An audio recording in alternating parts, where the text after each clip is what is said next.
En me couchant, j'étais presque décidé à prendre dès l'aube un train pour Lille. Ma surprise était telle, la crainte de la mort est venue plus tard, que si le vieux docteur Delbande eût vécu, j'aurais sans doute couru jusqu'à Dèvres en pleine nuit. Et ce que je n'attendais pas s'est justement réalisé, comme toujours. J'ai dormi d'un trait, je me suis réveillé très dispos avec les coques. Même un fou rire m'a pris en regardant de près mon triste visage, tandis que je passais et repassais le rasoir sur une barbe dont aucun racloir n'aura jamais raison. Une vraie barbe de cheminot, de roulier. Après tout, le sang qui tache ma soutane pourrait provenir d'un saignement de nez. Comment une hypothèse si plausible ne s'est-elle pas présentée d'abord? Mais l'hémorragie aura eu lieu pendant ma courte syncope, et j'étais resté avant de perdre connaissance sous l'impression d'une horrible nausée. J'irai néanmoins consulter à Lille cette semaine, sans faute. Après la messe, visite à mon confrère d'Ocolt, pour le prier de me remplacer en cas d'absence. C'est un prêtre que je connais peu, mais presque du même âge que moi. Il m'inspire confiance. Malgré tous les lavages, le plastron de ma soutane est horrible à voir. J'ai raconté qu'un flacon d'encre rouge s'était renversé dans l'armoire et il m'a prêté obligeamment une vieille douillette. Que pensait-il de moi? Je n'ai pu lire dans son regard.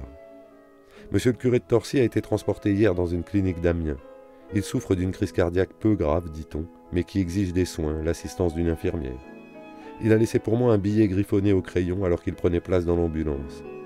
Mon petit gribouille, prie bien le bon Dieu et viens me voir à Amiens la semaine prochaine. Au moment de quitter l'église, je me suis trouvé en face de mademoiselle Louise. Je la croyais très loin d'ici. Elle était venue d'Arches à pied. Ses souliers étaient pleins de boue, son visage m'a paru sale et défait. Un de ses gants de laine, tout troué, découvrait ses doigts. Elle jadis si soignée, si correcte. Cela m'a fait une peine horrible. Et pourtant, dès le premier mot, j'ai compris que sa souffrance était de celle qu'on ne peut avouer. Elle m'a dit que ses gages n'étaient plus payés depuis 6 mois, que le notaire de monsieur le comte lui proposait une transaction inacceptable, qu'elle n'osait s'éloigner d'Arches, vivait à l'hôtel. Monsieur va se trouver très seul, c'est un homme faible, égoïste, attaché à ses habitudes, sa fille n'en fera qu'une bouchée. J'ai compris qu'elle espérait encore, je n'ose dire quoi. Elle s'efforçait d'arrondir ses phrases comme jadis, et par moments, sa voix ressemblait à celle de madame la comtesse, dont elle a pris aussi le plissement des paupières sur le regard myope. L'humiliation volontaire est royale, mais ce n'est pas très beau à voir, une vanité décomposée. Même madame, a-t-elle dit, me traitait en personne de condition. D'ailleurs, mon grand-oncle, le commandant Eudener, avait épousé une demoiselle. Les demoiselles sont de leurs parents. L'épreuve que Dieu m'envoie. Je n'ai pu m'empêcher de l'interrompre.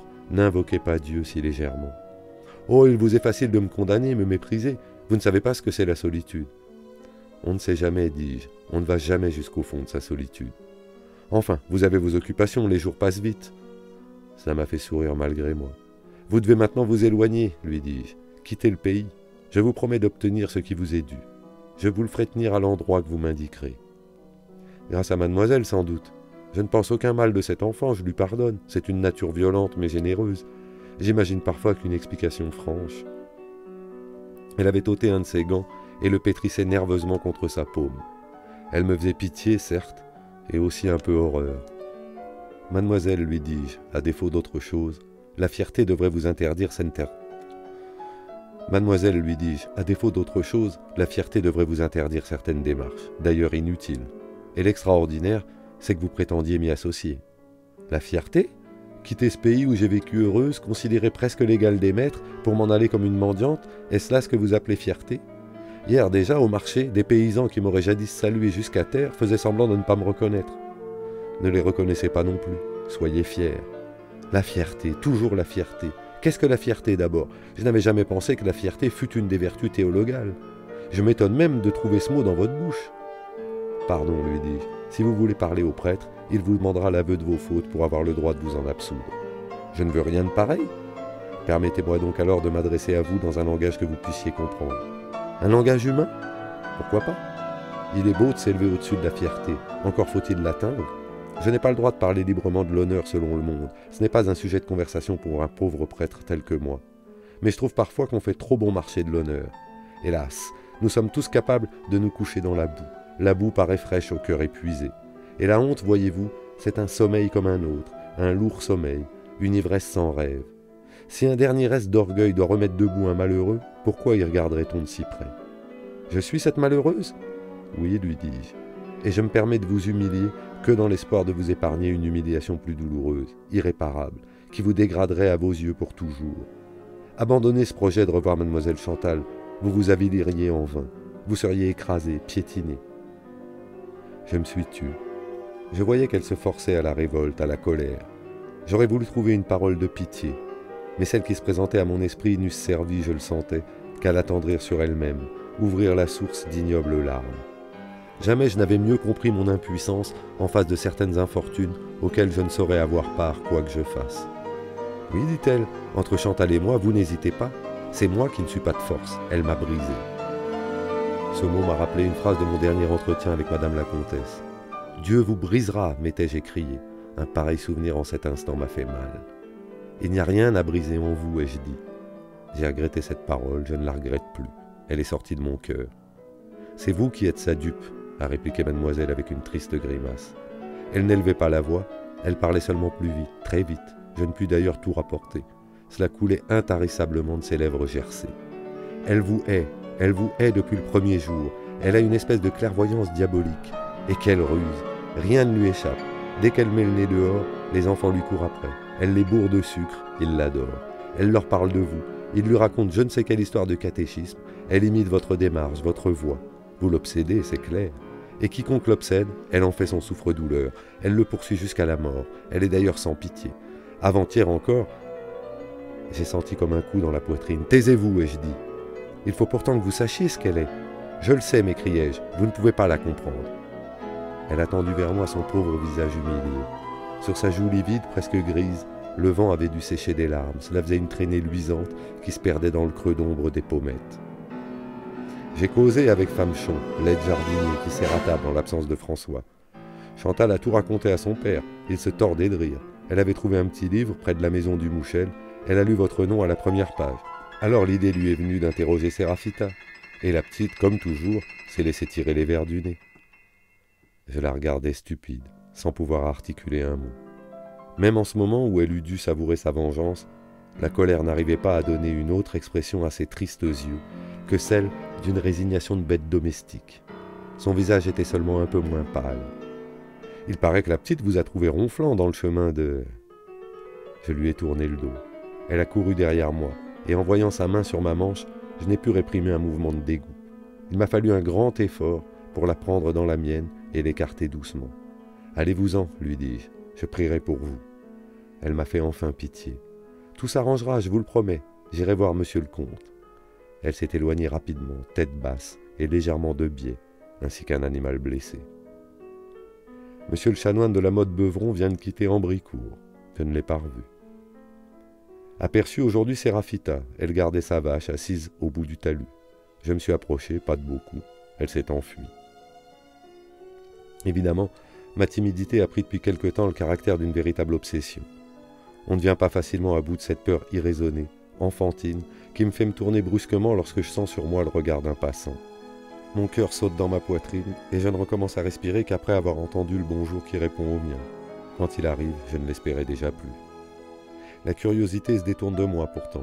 On m'a jugé que demander de plus. Ils ont désormais de ma conduite une explication plausible, familière, rassurante, qui leur permet de se détourner de moi, de revenir aux choses sérieuses. On sait que je bois, tout seul en cachette. Les jeunes gens disent en Suisse. Ça devrait suffire. Reste, hélas, cette mauvaise mine, cette mine funèbre dont je ne puis naturellement me défaire et qui s'accorde si mal avec l'intempérance. Ils ne me la pardonneront pas. Je craignais beaucoup la leçon de catéchisme du jeudi. Oh, je ne m'attendais pas à ce que l'argot des lycées appelle un chahut. Les petits paysans ne chahutent guère, mais à des chuchotements, des sourires. Il ne s'est rien passé. Séraphita est arrivée en retard, essoufflée, très rouge. Il m'a semblé qu'elle boitait un peu. À la fin de la leçon, tandis que je récitais le Subtum, je l'ai vue se glisser derrière ses compagnes, et l'amen n'était pas prononcé, que j'entendis déjà sur les dalles le clic-clac impatient de ses galoches. L'église vide, j'ai trouvé sous la chaire le grand mouchoir bleu rayé de blanc, trop large pour la poche de son tablier et qu'elle oublie souvent. Je me suis dit qu'elle n'oserait rentrer chez elle sans ce précieux objet, car Madame Dumouchel est connue pour tenir à son bien. Elle est revenue, en effet. Elle a couru d'un trait jusqu'à son banc, sans bruit. Elle avait retiré ses galoches. Elle boitait beaucoup plus fort qu'avant, mais lorsque je l'ai appelée du fond de l'église, elle a de nouveau marché presque droit. « Voilà ton mouchoir, ne l'oublie plus. » Elle était très pâle. J'ai rarement vu ainsi la moindre émotion la faire devenir écarlate. Elle m'a pris le mouchoir des mains farouchement, sans un merci. Puis elle est restée immobile, sa jambe malade repliée. « Va-t'en, lui ai-je dit doucement. » Elle a fait un pas vers la porte, puis elle est revenue droit sur moi, avec un admirable mouvement de ses petites épaules. Mademoiselle Chantal m'a d'abord forcé. Elle se levait sur la pointe des pieds pour me regarder bien en face. Et puis après, tu as parlé volontiers. Que veux-tu? Les filles sont bavardes. Je ne suis pas bavarde, je suis méchante. Sûre? Sûre comme Dieu me voit. De son pouce noirci d'encre, elle s'est signé le front, les lèvres. Je me souviens de ce que vous avez dit aux autres. Des bonnes paroles, des compliments, tenez, vous appelez Zélida mon petit. Mon petit, cette grosse jument borgne. Faut bien que ce soit vous pour penser à ça. Tu es jalouse. Elle a poussé un grand soupir en clignant des yeux, comme si elle cherchait à voir au fond de sa pensée, tout au fond. Et pourtant, vous n'êtes pas beau, a-t-elle dit entre ses dents avec une gravité inimaginable. C'est seulement parce que vous êtes triste. Même quand vous souriez, vous êtes triste. Il me semble que si je comprenais pourquoi vous êtes triste, je ne le serais plus jamais mauvaise. Je suis triste, lui dis-je, parce que Dieu n'est pas aimé. Elle a secoué la tête. Le ruban bleu tout crasseux qui tient sur le haut du crâne, ses pauvres cheveux, s'était dénoué, flottait drôlement à la hauteur de son menton. Évidemment, ma phrase lui paraissait obscure, très obscure. Mais elle n'a pas cherché longtemps. Moi aussi je suis triste, c'est bon d'être triste. Cela rachète les péchés que je me dis des fois. Tu fais donc beaucoup de péchés? Dame! Elle m'a jeté un regard de reproche, d'humble complicité. Vous le savez bien. C'est pas que ça m'amuse tant, les garçons, ils ne valent pas grand-chose, si bêtes qu'ils sont. Des vrais chiens fous. Tu n'as pas honte? Si, j'ai honte. Avec Isabelle et Noémie, nous les retrouvons souvent là-haut, par-devers la grande butte des Malicornes, la carrière de sable. On s'amuse d'abord à la glissade. C'est moi la plus vaurienne, sûr. Mais quand ils sont tous partis, je joue à la morte. À la morte? Oui, à la morte. J'ai fait un trou dans le sable, je m'étends là, sur le dos, bien couché, les mains croisées, en fermant les yeux. Quand je bouge si peu que ce soit, le sable me coule dans le cou, les oreilles, la bouche même. Je voudrais que ce ne fût pas un jeu, que je sois morte. Après avoir parlé à mademoiselle Chantal, je suis resté là-bas des heures. En rentrant, papa m'a claqué. J'ai même pleuré, c'est plutôt rare. Tu ne pleures donc jamais? Non, je trouve ça dégoûtant, sale. Quand on pleure, la tristesse sort de vous, le cœur fond comme du beurre. Pouah! Ou alors, elle a cligné de nouveau les paupières. Il faudrait trouver une autre façon de pleurer, quoi. Vous trouvez ça bête? Non, lui dis-je. J'hésitais à lui répondre. Il me semblait que la moindre imprudence allait éloigner de moi à jamais cette petite bête farouche. Un jour, tu comprendras que la prière est justement cette manière de pleurer. Les seules larmes qui ne soient pas lâches. Le mot de prière lui a fait froncer les sourcils.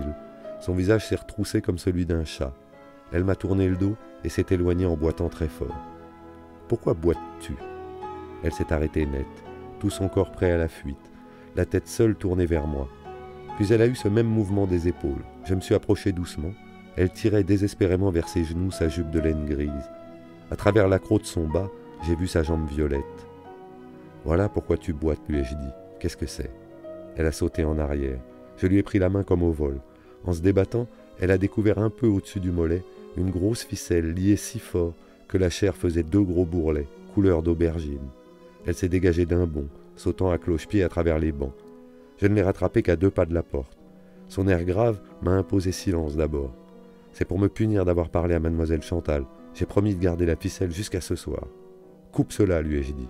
Je lui ai tendu mon couteau. Elle a obéi sans dire un mot. Mais le soudain afflux de sang a dû être terriblement douloureux, car elle a fait une affreuse grimace.